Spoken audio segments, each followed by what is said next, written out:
Hi everyone. In this video we are going to unpack the pranayama practices that I just introduced in the last video. I want to give you some conceptual, cognitive, theoretical, philosophical support so that you can understand in a fuller picture kind of way what's happening in pranayama and provide some of the misnomers or misunderstandings or misuses of that practice in today's yoga and overall spiritual world. Before I go there, I'd like to mention that at this point in the course, you should be well on your way in 3 different categories. One being the homework assignments. And of course, I'm not a demanding, domineering, authoritarian teacher, because really this is for you and you get out of it what you put into it. But a couple of reasons that actually doing the homework is important and not just thinking about it and not skipping over it is because, one, you might actually have some remnant trauma or nexus knots that come up when you hear the word homework from school days. So, as I've said many times, this course is not just about eating or not eating. Especially those of you who have not yet taken the first step of removing a meal a day or removing a whole day, a week of eating, or removing a whole food group, and you're still kind of tiptoeing up to the line, or maybe even sitting on the fence, or even before you get to breatharianism, you're considering fasting from other things. And maybe the ego or conditioning is already bringing up resistances. Stories that you're telling yourself, or quote-unquote good reasons or justifications as to why you're not ready or why you shouldn't do this. Whereas just last week or whenever you signed up, you were gung-ho about it. So that runway period of digging in and doing some deeper work around what's coming up with beliefs or unresolved issues in your life, or how this new possible lifestyle is bumping up against the culture, the society, your routine, family and friends, whatever it is. That's why this must be rooted and grounded in the deeper work that I teach, which I would strongly, highly recommend you take advantage of.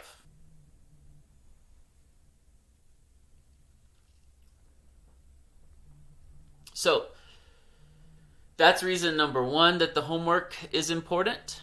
If it's bringing up memories and reactions about school teachers or homework or pass fail or achievement, you need to work through that anyway, whether it's connected with this course or not.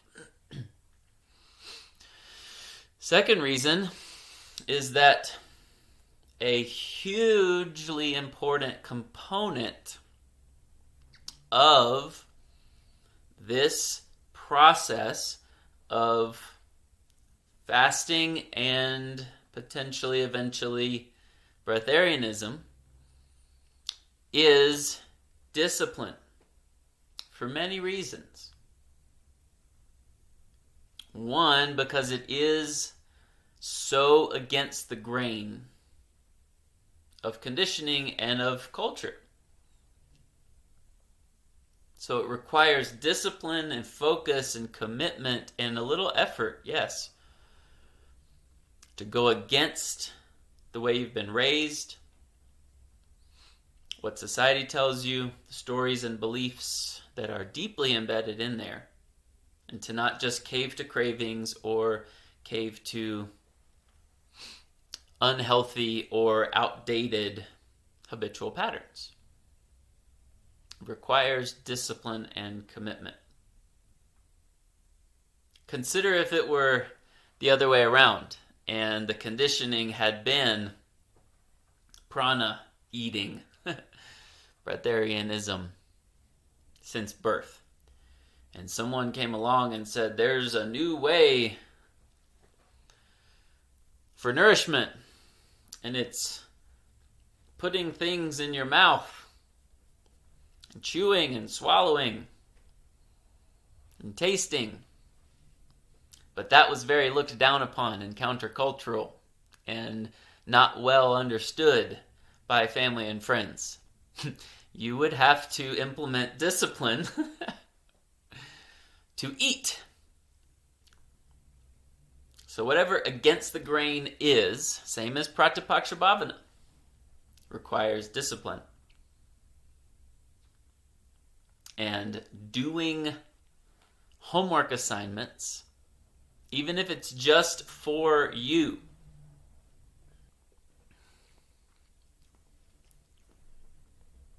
but in any case, this is not just a passive course. You have to take action. It's not just watching these videos and then, ho-hum, I've caught up with the videos, and you blaze through all of them, just watching them, binge watching, no pun intended. And you're not doing anything, you're not doing the homework, you're not taking the steps.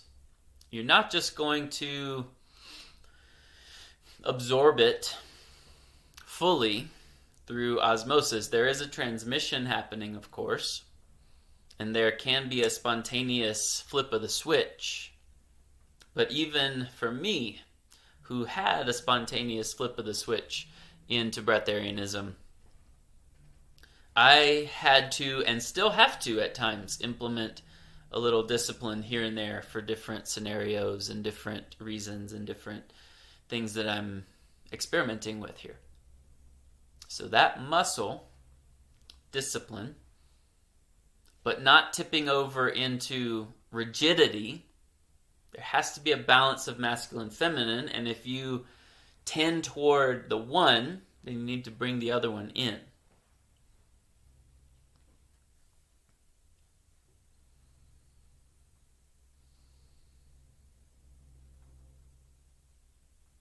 I would also recommend, if you have made it through all the videos, to go back and watch them again. So it's not just about the content that I'm spewing out in these talks. It's about how you are implementing actively the principles, the practices in your daily life. And each round of watching the videos, you are at a deeper place, a further place along in the process. and therefore we'll get something new out of them. Where the first time around, you heard one thing,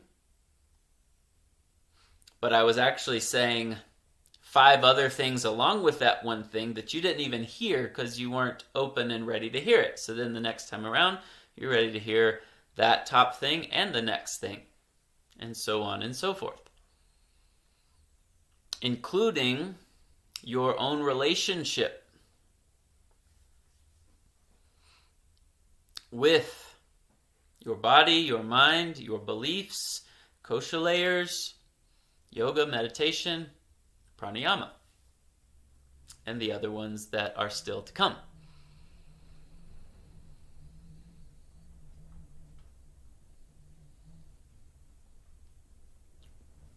It's also very important that at this point in the course, you have begun actively, consistently practicing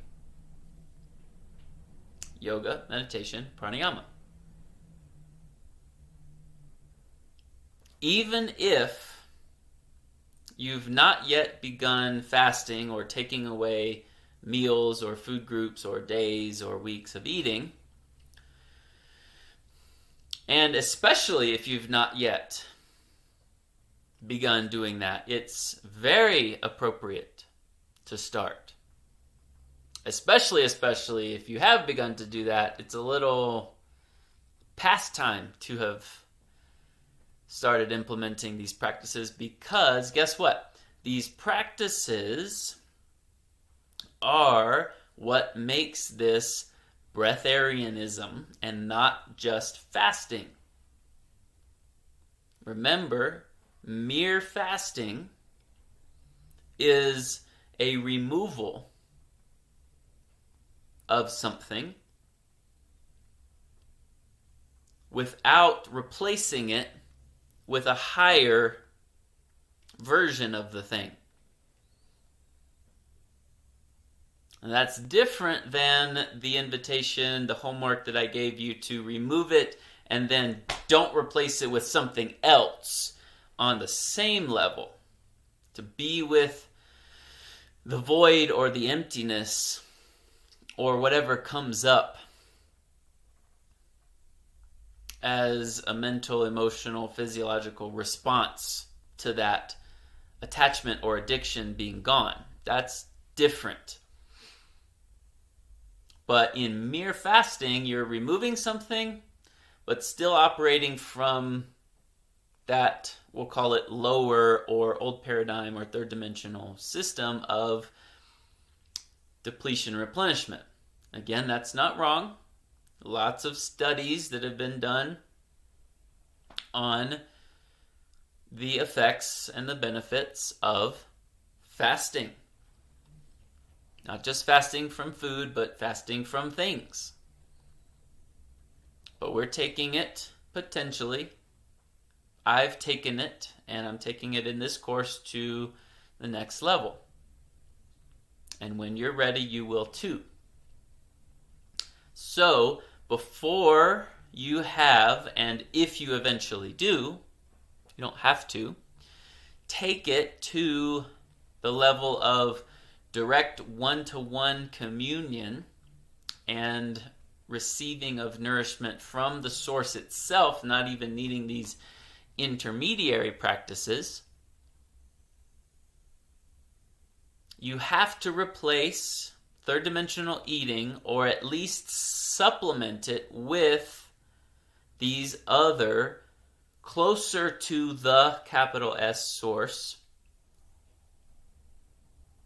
sources of nourishment for vitality and sustenance of life. You have to. Else it's just fasting and you'll feel that shaky, quaky, weak void, and then have to replenish it again with more food or more something else. But where we're going, you have to replace it with a higher form of energy. And it's a very good idea to go ahead and get that higher system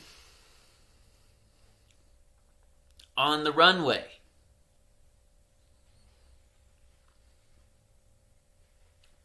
Go ahead and prime that pump so that when you do start removing things from the old system, that one's already there to support you. You can do them simultaneously. That's okay. But again, as I said, if you've already started removing things and haven't got the engine running of the different practices and the higher energy metabolizer system, then you got to do that now, or you will experience the spike, crash, depletion, replenishment. You got to start doing the practices now. For me, I had been doing most of these practices, except perhaps sun gazing and connecting with the earth, ever since I first started reading these accounts that I keep talking about of the monks and yogis and sages and masters. So even when I was reading those stories and getting the inspiration, which was years before the spontaneous flip of the switch occurred, I'm not saying it has to be that long of a runway, not at all.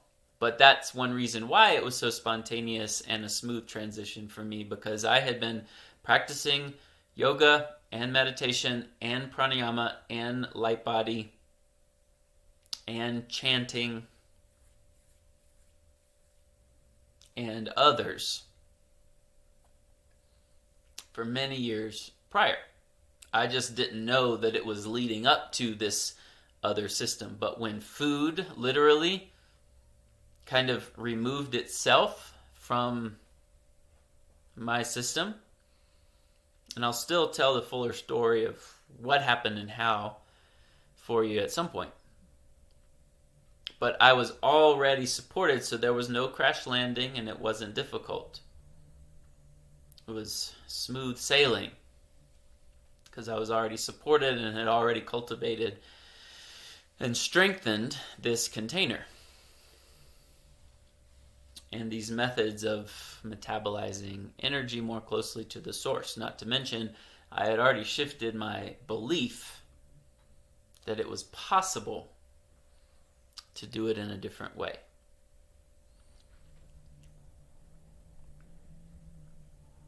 So, homework and getting the train going in the opposite direction, or at least stopping the wrong direction through Pratipaksha Bhavana, making better choices in food and lifestyle, digging into Enneagram and Ayurveda,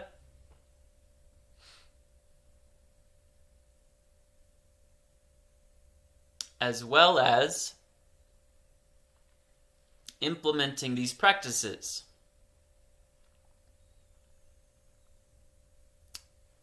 At least one of them every day. But they're very conducive to combining in one given period of time. Yoga, pranayama, and meditation in a 2-hour period.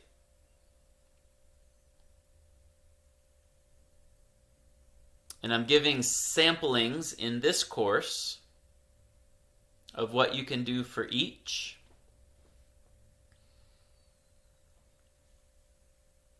But I also highly recommend that we dive into them more deeply together, and that you stay in the Kalyana container, taking advantage of the full library of yoga courses I have, the full library of meditation teachings that I have, and down the road,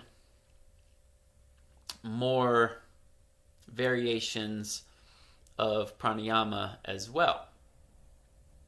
And I'm just saying those three because that's how far we are along in the process in the videos in the course right now. But the others as well. At least one of those practices every day, if not more, either during the actual time that you would otherwise be eating or in supplement to it. And pay particular attention especially to the energy levels and how they're affected as you do. It's really fun as you're transitioning to do one of these practices when you're actually a little hungry. And then when you get done with the practice, not running to get something to eat, but actually feel, am I still hungry? Most likely not.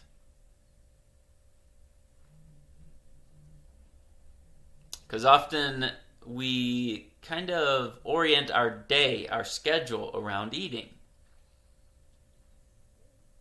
Oh, I'm hungry before my workout or before yoga class, so I eat an energy bar. And I had already in my mind planned that I'm going to go eat dinner after yoga class.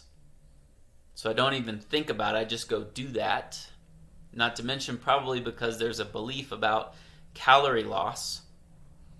So you have to refuel from the old system. But most likely you weren't even hungry after yoga class.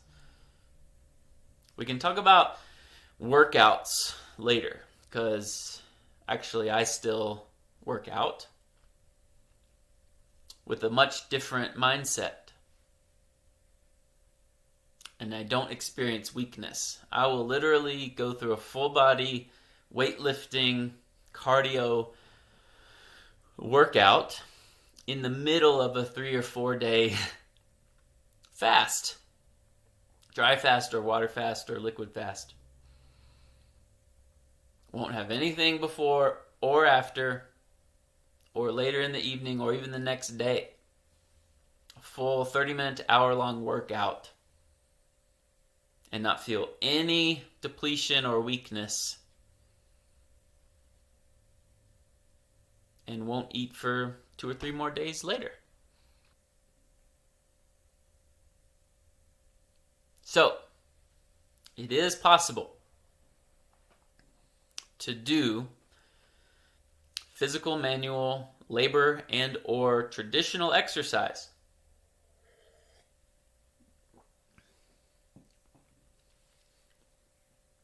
But specifically now, I'm talking about yoga, meditation, pranayama, because that's where we are so far.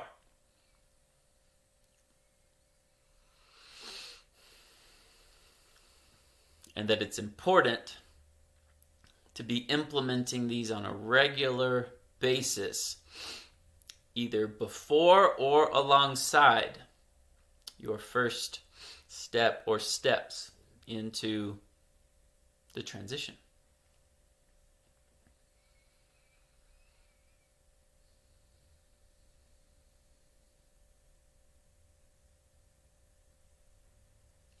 Now, I'd like to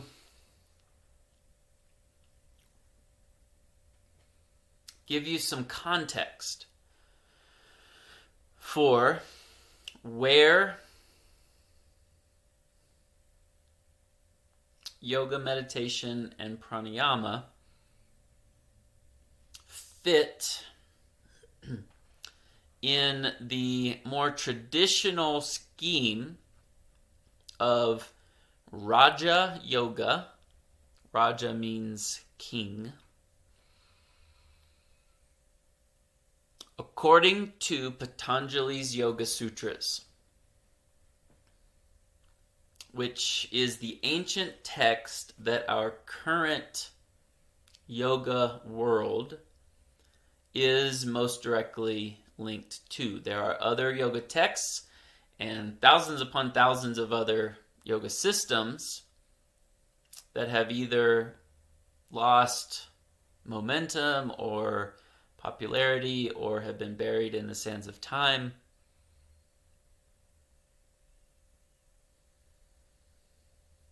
Or are in more obscure places in the world. They all have a similar motivation and approach and goal as a spiritual practice.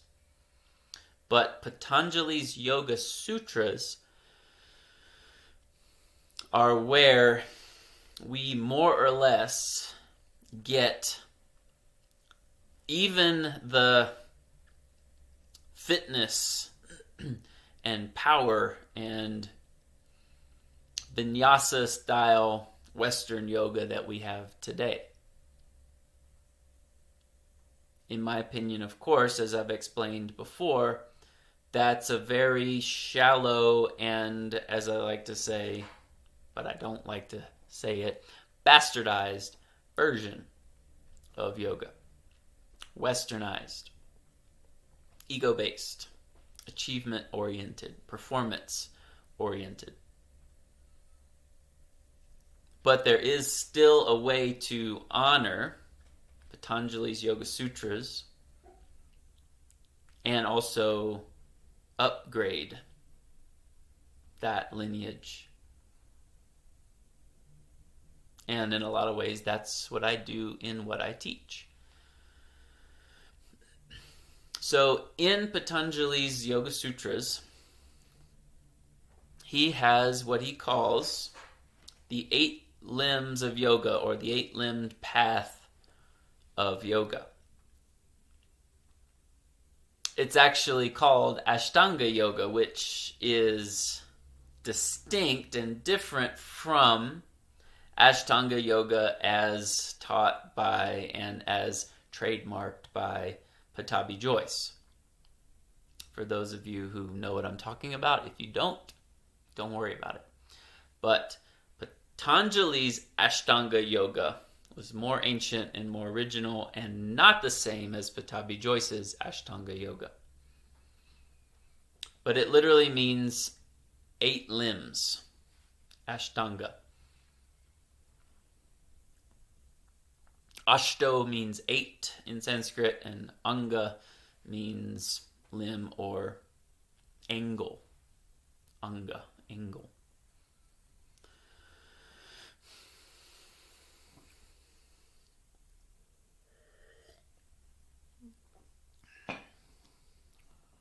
Something sticking out.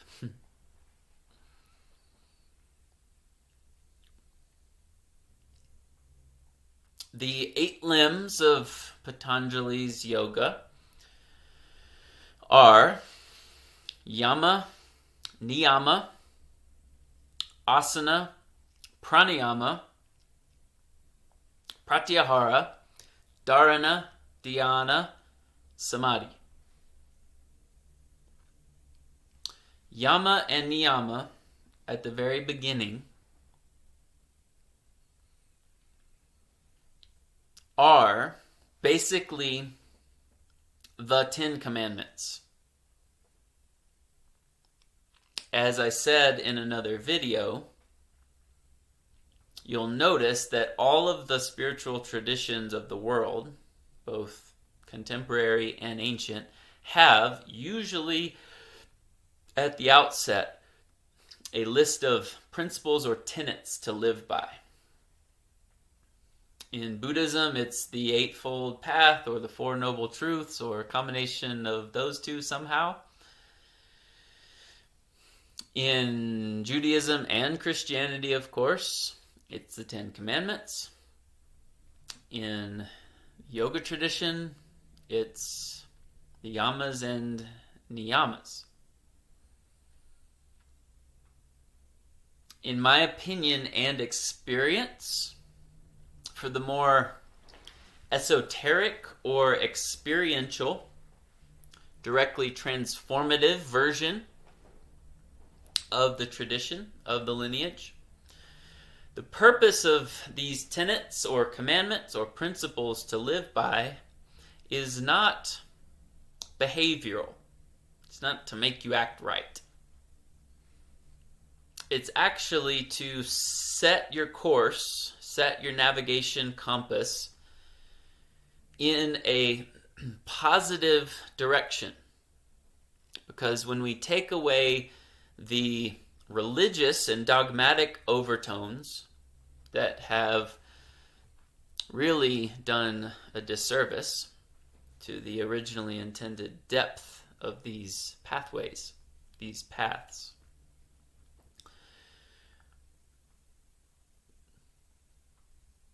And when the also authoritarian and overly pathological, broken masculine is taken away, that's imbued with guilt and performance and being good, then it's actually our natural conscience. It's our natural ability to know what's right and wrong. And there are dark and skewed and evil forces in our world and behind the scenes of our world that can lead you astray. And actually that know the powerful technology of these practices and even use them for negative intentions and agenda. So, in my opinion, the yamas and niyamas, the 10 commandments, the 8, Four Noble Truths, the Eightfold Path, the Four Noble Truths, whatever all the other ones are in the other religions, are intended to set your sails in the right direction from the outset towards light not dark, good not evil, positive not negative, service not selfishness, health not unwellness,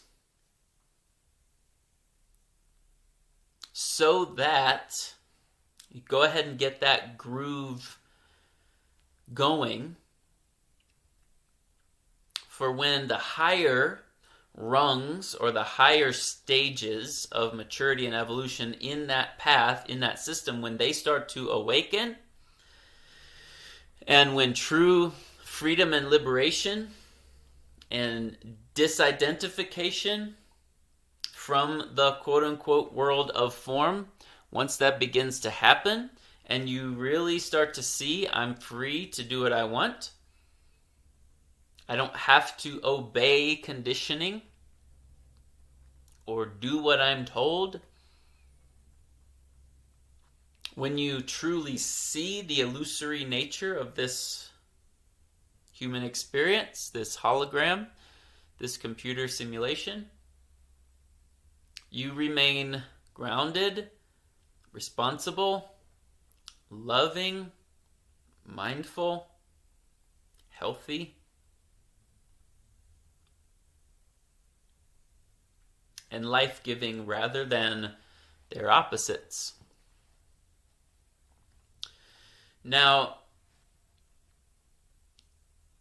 there is also a masculine and feminine way to approach Patanjali's 8-limbed path. There is an intelligence, which is kind of what I'm laying out for you now, to the sequence or the order, going from these 10 commandments, these lifestyles, these ways of living, and I won't go through them all, but they literally are pretty much parallel and synonymous with the 10 commandments in the Bible and the Eightfold Path in Buddhism and the Four Noble Truths. They are all basically the same. just in their own language with a couple of details here and there that are different. To move from that as a foundation to then asana, which is the physical postures of yoga, to then pranayama, to then what's called pratyahara, or withdrawal of the senses.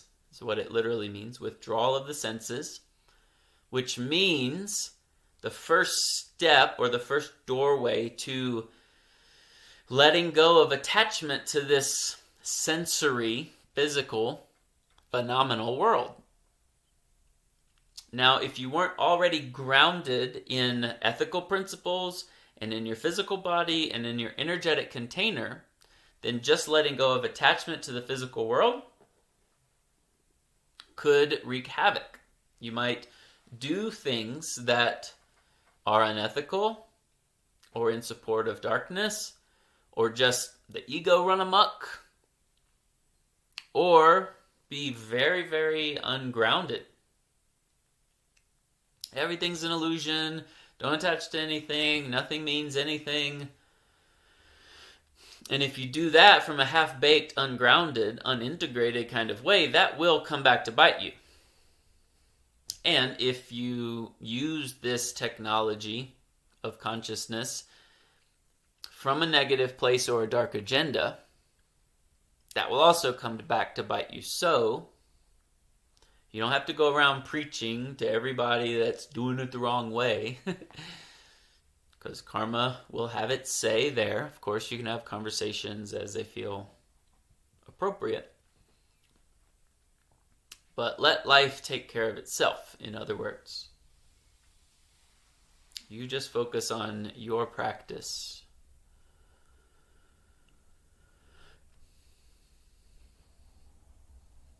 But from yamas and niyamas to asana to pranayama, to withdrawal of the senses, the reason for this gateway, withdrawing your attention and attachment from the exterior sensory phenomenal world, turning it interiorly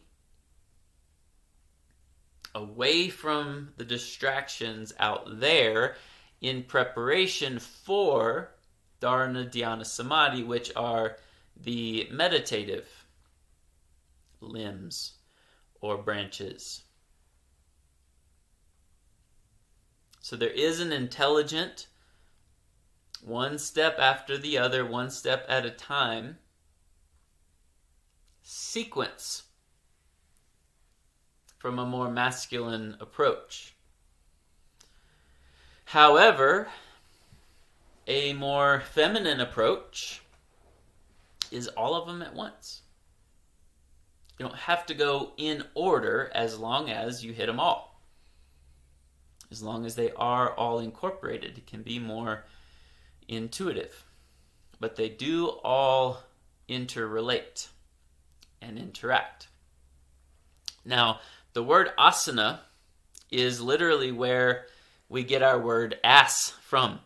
And it means seat or sit, to sit down.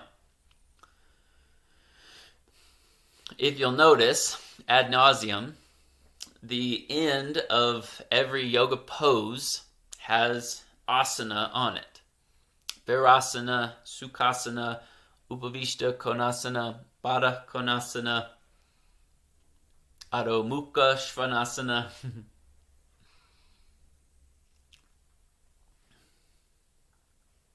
And in certain times, sitting means literally on your sit bones, sitting rather than standing or lying down. But each yoga pose, whether on your head, upside down, standing, sitting, lying, is a seat, which means to find easefulness, strength, and stability, like to take a seat in that yoga pose, in that posture, in that shape.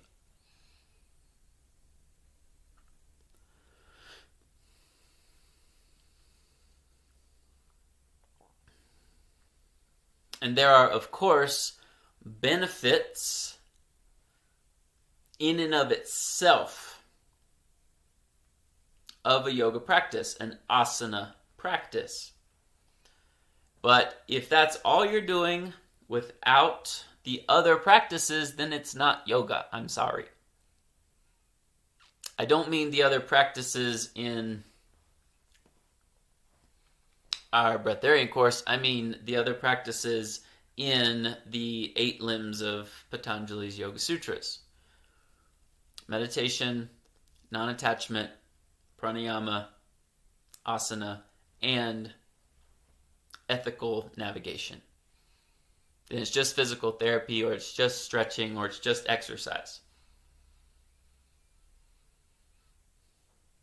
So all of these must be incorporated for it to be truly yoga.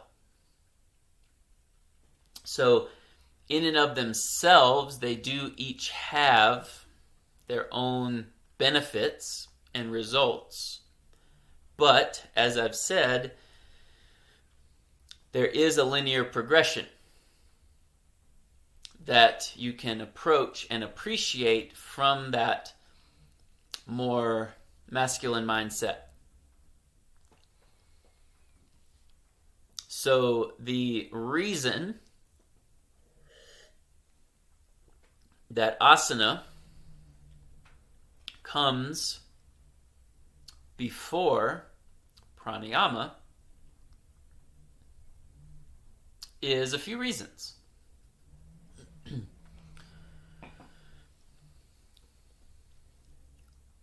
One, asana prepares the body to be able to sit, and in this sense I mean literally sit on your sit bones like this, more comfortably for prolonged periods of time. Pretty simple, which also is a prerequisite for meditation, of course.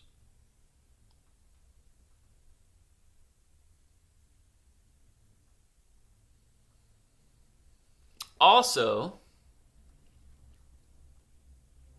asana helps to break down restrictions in the physical body, in particular the breathing apparatus, so that pranayama can be more successful. Now, I have had some of my own yoga inspirations and teachers that say pranayama should never be practiced by a beginner to yoga. And I understand that perspective. Some of the more advanced pranayama practices, for sure. In fact, in BKS Iyengar's book, Light on Pranayama, he says, pranayama can kill you. So do it with an experienced teacher. Now that should cue you into the fact that pranayama is not just breathing deeply. Because breathing deeply is not going to kill you. It means there's an energetic component there. An electrical component, actually, with the nervous system. So just like yoga is not yoga if not done with the other components, it's just workout, but then it's amplified even more with the other components as a transformative, spiritually activated practice. Same with pranayama. If it's just breathing deeply, that's healthy, of course. That's good for you. Take deep breaths, yes. But pranayama itself, pranayama proper, we'll say, does have a dangerous component if not guided by an experienced teacher, with everything else considered. But because there is a breath component to pranayama, the breathing apparatus, I don't even know if there's a plural to apparatus, but I'm trying to say the plural. Apparatuses, I don't know. The breathing organs in your body, diaphragm, rib cage, intercostal muscles, throat, etc. And I'm not a respiratory expert, but there's a lot involved in every breath you take. Lungs, of course, duh. All of which, in the average body, have some restriction. Just like in yoga class, restriction or congestion in your hips, in your knees, in your shoulders, doesn't mean you shouldn't do yoga. So that's my point that I'm making. Just because you have restriction in your breathing apparati doesn't mean you shouldn't do pranayama. However, if you're not incorporating the other practices of asana and meditation and morality and lifestyle, then pranayama with the added electrical and energetic high voltage component could short circuit or fry your system, literally. So it's like putting too much of a current through an electrical wire that's not strong enough without a conduit or an insulator around it. Sparks fly everywhere and explosions happen.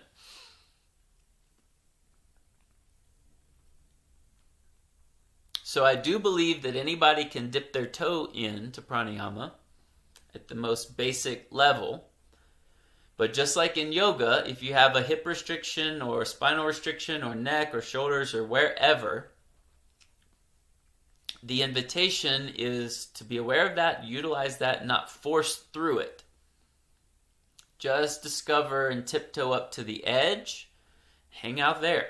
You don't have to go any further until the breakthrough happens naturally. There's an opening and you can go deeper. So same with pranayama. You might have tight intercostals, constricted ribs, neck, throat. Maybe you have smoker's lungs. That's a real thing, where the lung literally can't inflate or deflate all the way. Or if you're just starting out on this and you've not taken deep breaths your whole life, then you have to retrain literally the pockets of your lungs to fill up entirely and deflate entirely. In a normal, shallow breath, just daily breathing, you do not use your full lung capacity. So that's one benefit right there of deep breathing, not to mention pranayama. To use the fullness of your lungs capacity to inflate. See, just by doing that, I felt an energetic shift. And I yawned, which when it doesn't mean you're tired, yawns actually indicate an energetic shift.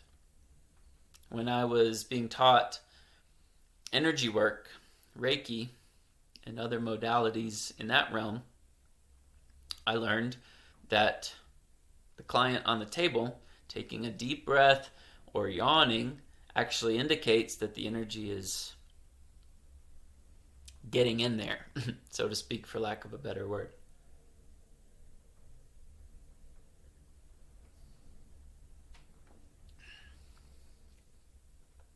So, as you're practicing pranayama, if you have restriction and congestion in any of those areas, from lifestyle or being sedentary or smoking or whatever it is,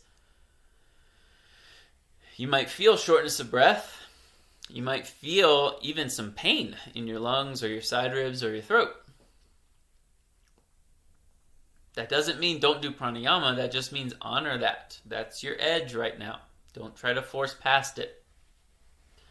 Until, through yoga and more pranayama and stopping smoking if you do, that opening naturally happens. The lungs can inflate and deflate more fully, and your capacity changes. And that in of itself is life-giving. So this brings me on to pranayama proper, if you will. The breath is a huge component of it, but that's not all there is. That's why I don't really like the word breatharianism or even prana eating or whatever. It's a fuller picture than that, as you've seen so far, I hope.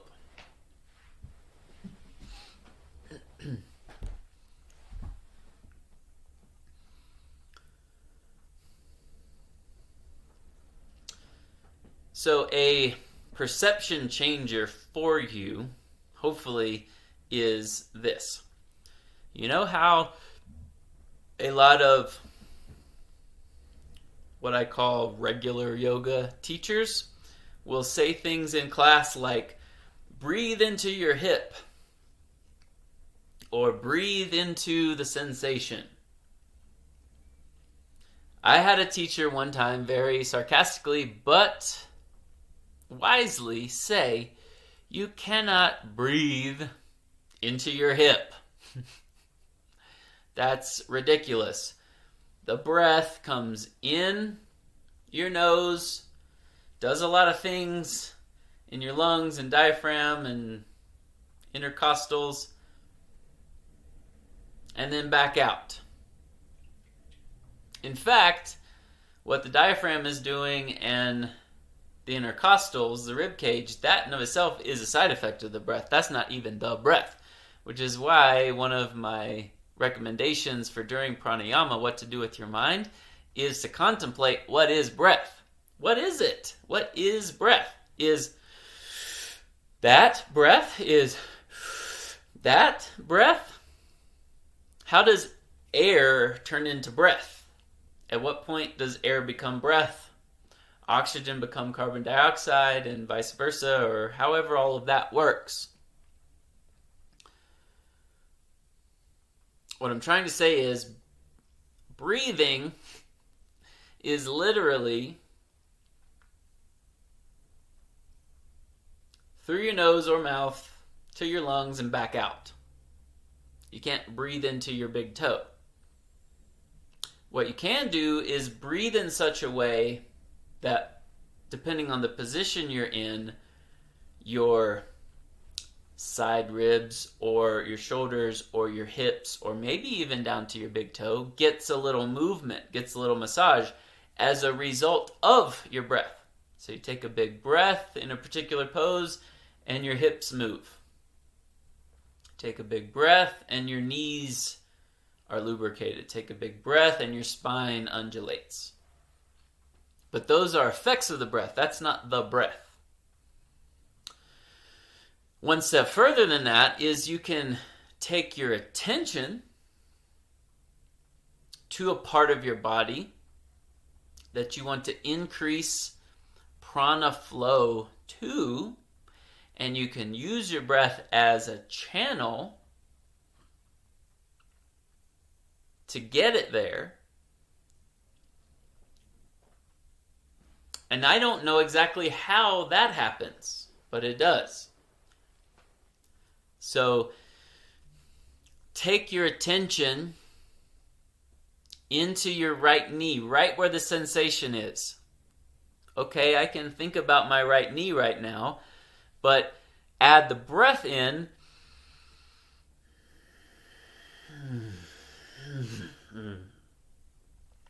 And I can really feel it fill up there with prana. But that's not the same as breath. Breath does not equal prana. Prana does not equal breath, but the two are interrelated. Pranayama does not equal breath work. Breath work does not equal pranayama, but the two are interrelated. So the word prana itself, as we've already seen, means something like energy. But it's like life force energy. It's that unlimited abundance of energy all around you and in you that this entire simulation, reality, realm is shot through with. That's prana.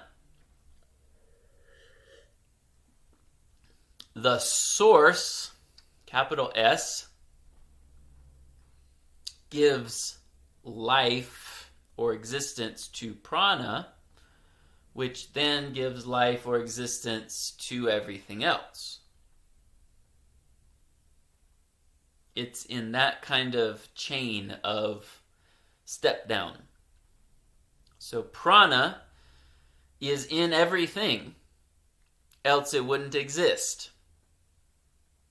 Prana, you might call it like the Holy Spirit. It's kind of the intermediary between God and the manifest world.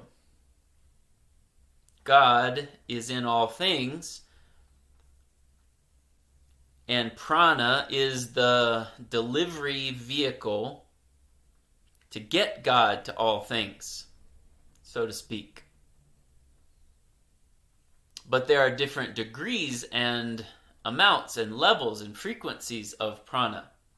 As I've said before, depending on blockages or health or dis-ease, there's less prana flow. But there's still life there in order for that thing to exist in the first place. But the relative level and degree of prana increases exponentially.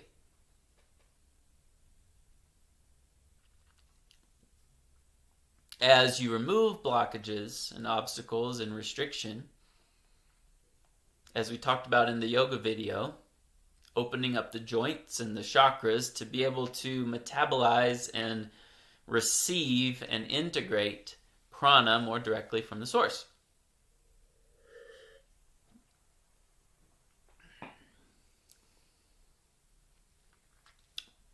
Yama, as you might recall from yamas and niyamas at the beginning here.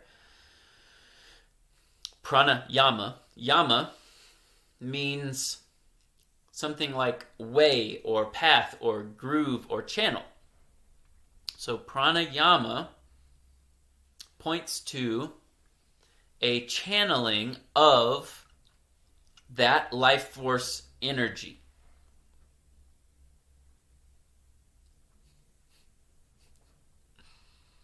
It's not just breath work. It's not just deep breathing. And what I taught you, the pranayama technique in the previous video, is the most foundational basic that you gotta get if you ever want to learn more pranayama techniques. And there are a lot, and they do get more intense and more electric and more energetic, where you have to be grounded and have a solid, strong foundation and container in order to hold that kind of energy. You know those charlatan preachers on TV? Or the Pentecostals, where they just lay hands on them and the person gets knocked out.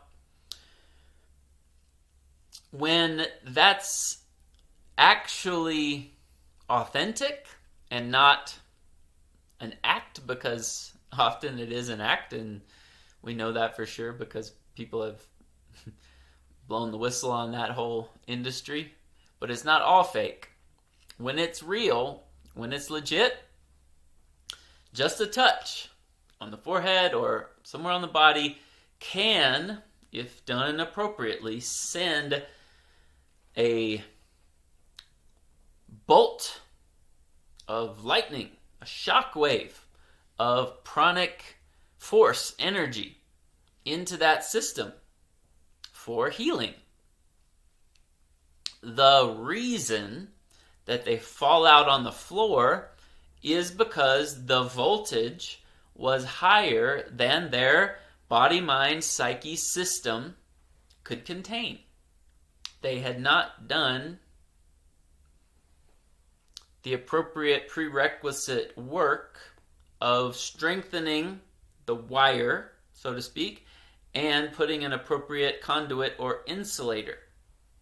So it short-circuited. The healing effect might have still happened, but the frequency of vibration was too much for their physical body, and for some even, there are reports of kind of psychosis after something like that. After a mystical experience. I actually have my own firsthand story that happened to me when I was 7, where I believe something of that was the case. But I won't go into that now. Mystical experience or high vibe download of prana in a body, mind, psyche system, nervous system that's not ready for it, can jumble a lot of things up. Some of those you can't control, they just happen, which is what happened to me. And it was meant to be for many reasons. But if you're consciously on this path of practices and discipline, it's important to consciously develop your container to be able to hold the energies more and more and more. So, especially for vatas, being more grounded in your body, but for everybody, being more grounded in your body to be able to receive and contain these energies so that you don't get short-circuited or have a psychotic break or become ungrounded, because actually just floating away into the ethers is only half of the experience. It's an even more powerful experience if you're grounded, if you're strong. And I don't mean like bodybuild strong. If your nervous system is strong, if your psyche is strong, if your physical body, yes, is strong, just not that same kind of muscular strength necessarily, even though that could be included as well. And strong moral compass.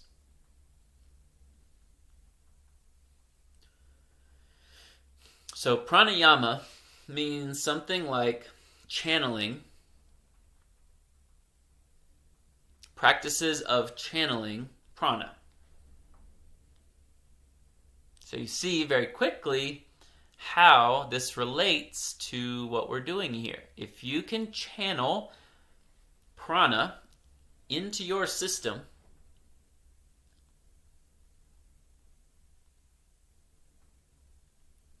it can sustain you beyond third dimensional old paradigm food eating.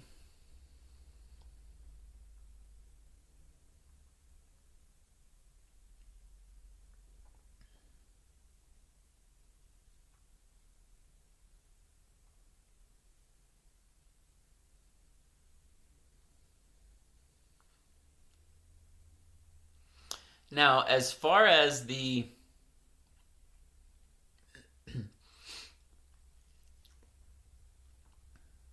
practices in the last video that I gave, the first one is called Samavriti. It's very simple and basic. Same inhale, same exhale, length and depth with the visualizations. or the mental component.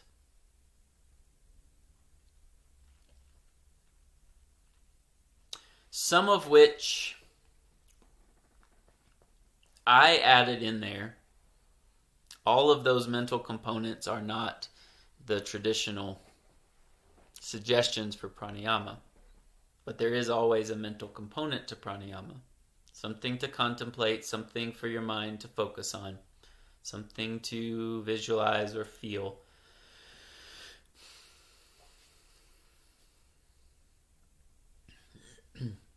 You can either rely on my video, my guidance, but once you get that established, I would recommend not running off on your own to try more advanced pranayama practices. I'm happy to teach you those when you're ready for them.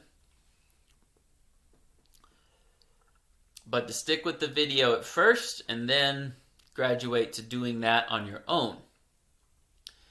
Either for a set period of time every day or every week. You could set a timer. You could do it based on how many breaths you take. Some prescriptions say 50 breaths or 100 breaths.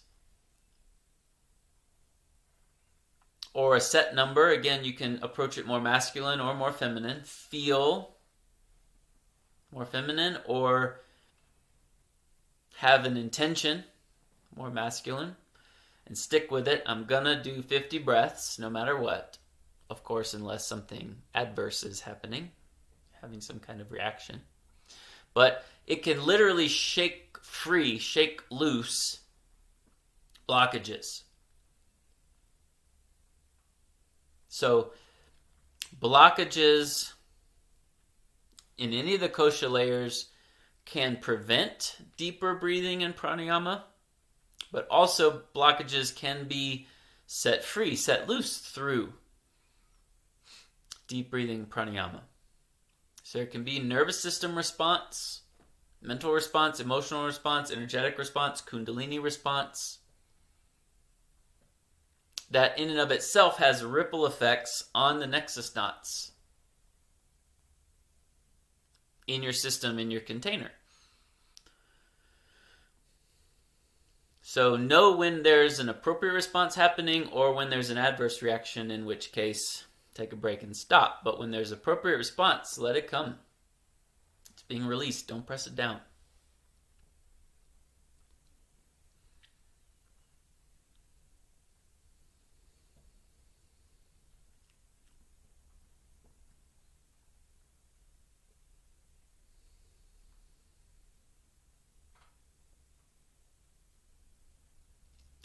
And then just a few words on the other two that I gave in the previous video. The humming one, with your fingers covering your eyes and thumbs plugging your ears, is called Brahmari. Pretty sure I'm pronouncing that correctly. Brahmari. And that one's fun to play with. And then the last one, we can just maybe call it chanting. There is a whole science, and I think a lost science and a lost art, that the ancient and maybe some current monks that are hidden away in the mountains understood regarding the skull literally being an acoustic chamber. The different parts of your skull, different parts of your brain get activated and lit up by different tones combined with different octaves and notes combined with different sounds that your lips, mouth, throat, and tongue can make. That's where Gregorian chant comes from, that science. That's where the kind of like Islamic chanting that has that particular I'm not going to try it, but you know that sound that like Middle Eastern Islamic chanting makes, as well as Native Americans and others. That's how they were developed. They understand sound as well as how the breath gets involved. Don't get me wrong, deep breathing does in fact increase prana flow. Just deep breathing. Your nervous system changes, your energy changes, your mind changes, because the parasympathetic nervous system has turned on and you're more relaxed. Think about it. When you're in fight or flight mode, sympathetic mode, your breath is constricted, short breaths. And in our world today, unfortunately, it's pretty much how we live. Shoulders up at our ears, short breaths, constricted lungs, smoking cigarettes, diaphragm contracted, very sedentary.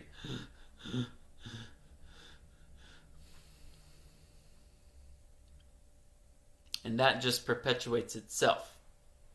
Cause and effect, effect and cause.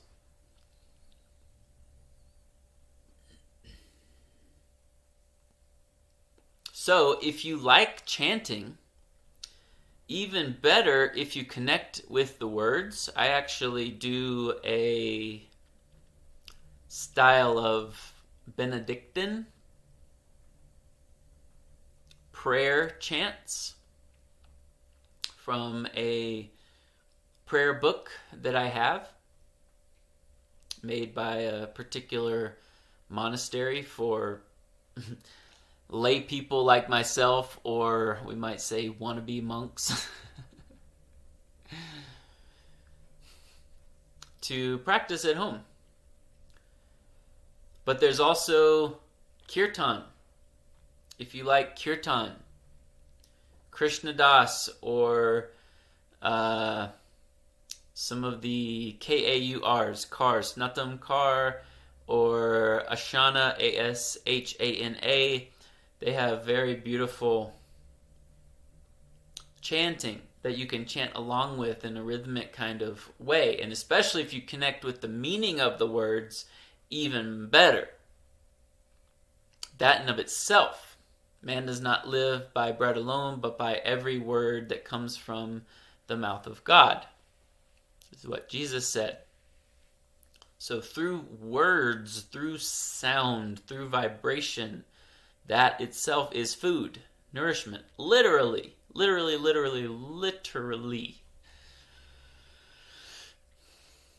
Not to mention how the breath gets involved in a rhythmic way. And if you really feel it, if you go to a kirtan and you really participate, whether you connect with the words or not, but again, even better if you do, whether you connect with the words or not, just that rhythmic breathing for like a whole hour and doing it communally, energetically with a group of people, there is an amazing high. And it's actually not easy to stay with it. You have to kind of let go of inhibitions in order to fall into that kind of trance state. It's not easy to, because that's a practice in and of itself that people cultivate as a devotion and as a lifestyle. Stamina is required to stay with the kirtan for an hour. But in any case, all of those components, the meaning, if you connect with the words, the breath, the actual breath, inhale and exhale, that's involved in chanting, the vibration in your skull, in your body, in your chakras, of the tone and the shape and the sound that your mouth and tongue are making, literally increases prana flow and nourishment. If you can stay with it and if you can do it and notice before and after, it's a profound effect. And again, I would encourage you to pay attention when you do these practices, how you feel before, during, and after. Again, if discomfort arises or if there's like a response or a release of some kind that you interpret as, oh no, that's not good, I don't feel better, that's not what I'm talking about. Because there might be a necessary time of overhaul or clearing out some debris. In order for the debris to clear out, it's got to come up and you have to experience it. The nexus knots, subpersonalities, ego, trauma, everything. Sometimes the trembling and shaking that you can feel that's not the same as blood sugar drop and weakness, but in a yoga class or from high vibe practices is actually trauma being shaken out of your body. Did you know that when animals in the wild get injured, they go kind of like hide in a thicket or wherever and shake? And if it's not like bad enough that they die, they actually get rid of and heal that trauma like on the spot, and it doesn't create a nexus knot, and they can go on about their life. But for humans, we internalize it, we psychologize it, we emotionalize it, and it becomes very complex and compounded. We don't know how to release trauma before it even gets embedded. We don't know how to process intense occurrences or wounds or dramatic events real time. You can get good at that. You can learn that, but typically we don't know how to do that. And therefore it has to come up and out later. So that kind of trembling that happens might be shaking some trauma free, loosening up a nexus knot. Again, as I've said, just do the practice, just do the work. Don't attach to that. Don't think it's bad if it doesn't happen, because it's not. That's not the only way for trauma to be released. But there is an embodiment of it coming up and out, a feeling component. Don't try to contrive it. Oh, look, I'm shaking. You'll know it when it happens, and you have to be truthful with yourself. So chanting, whether it's just tones like we did in the last video, or combined with words and meaning that's heartfelt, that you really connect with, is deeply nourishing. Along with the breath component, the voice component, the vibration component.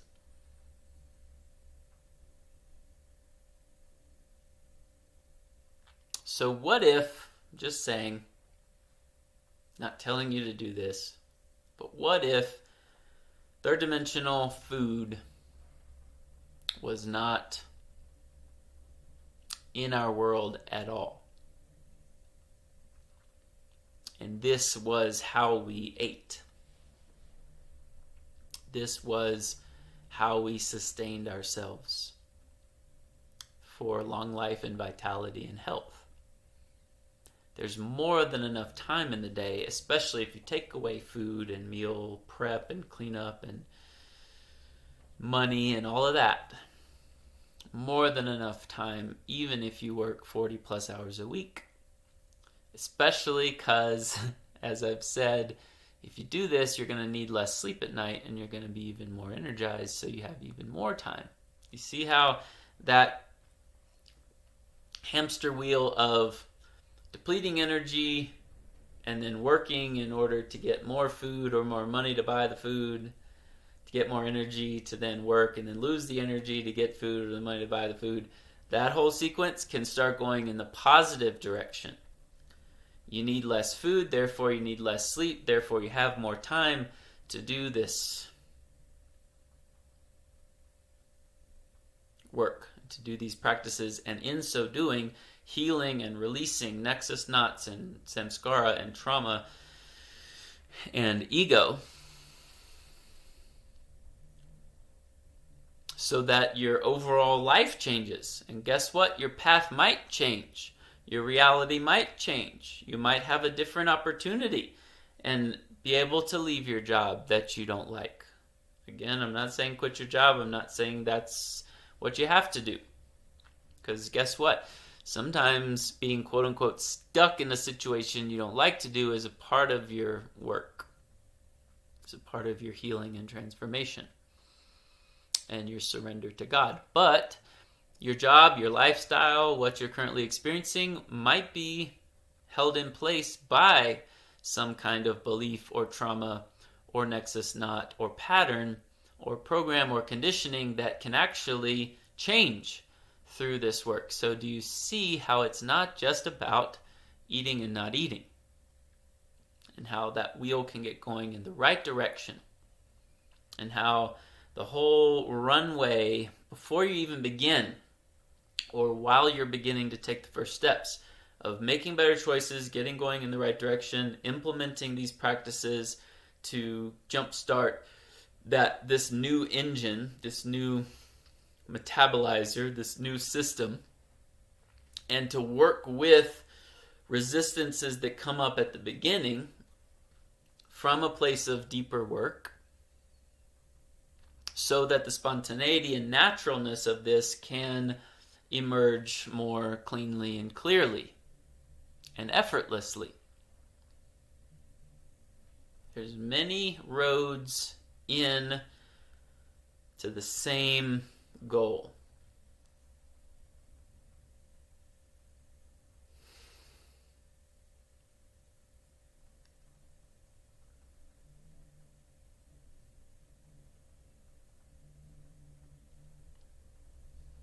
And one more specific detail on the first pranayama practice, samavriti. Choose one of those 4 or 5 options for what to do with your mind, and not jumping around to all of them all over the place in one sitting. You could maybe combine 2 here and there, but not in an erratic, distracted kind of way. Oh, I don't like this one, I don't like this one, I don't like this one. But try them all. Variety is good. Discipline is good. So when variety becomes lack of discipline, or not sticking to something because you're bored or whatever else, then you need to implement some discipline. When discipline becomes rigidity and it's affecting your life, and you've attached to this particular discipline and routine, and you've shut others out of your life in the name of your discipline, you have to do it this way, and you've attached meaning to, if I don't do it this way, then I'm not going to get these results, then you need to loosen up a bit. Have some more variety.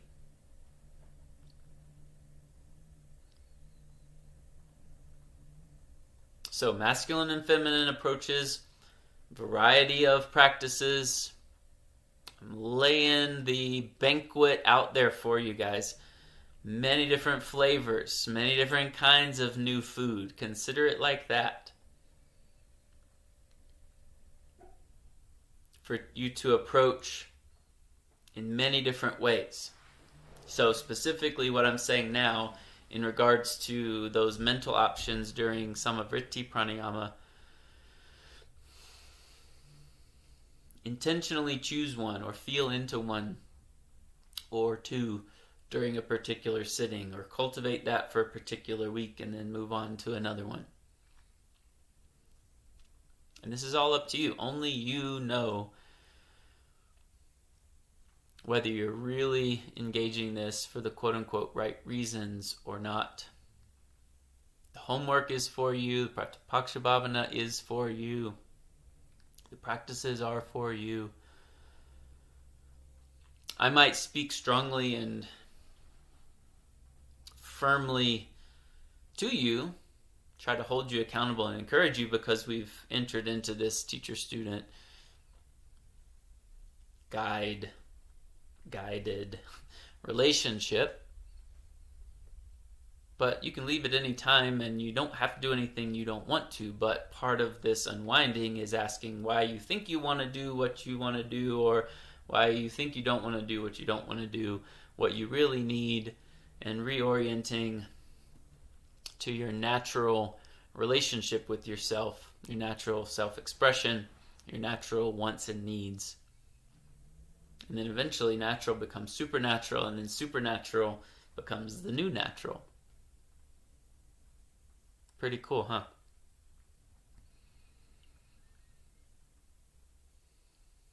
Reach out with questions.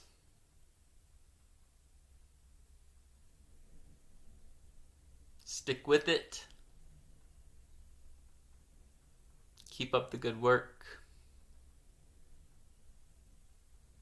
And as more and more people join our group, we'll have more and more support, which in and of itself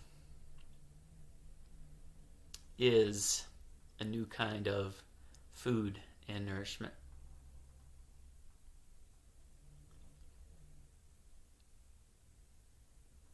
For a new paradigm. A new way of doing things on this planet, in this human experience and human experiment. That's all for now. Namaste.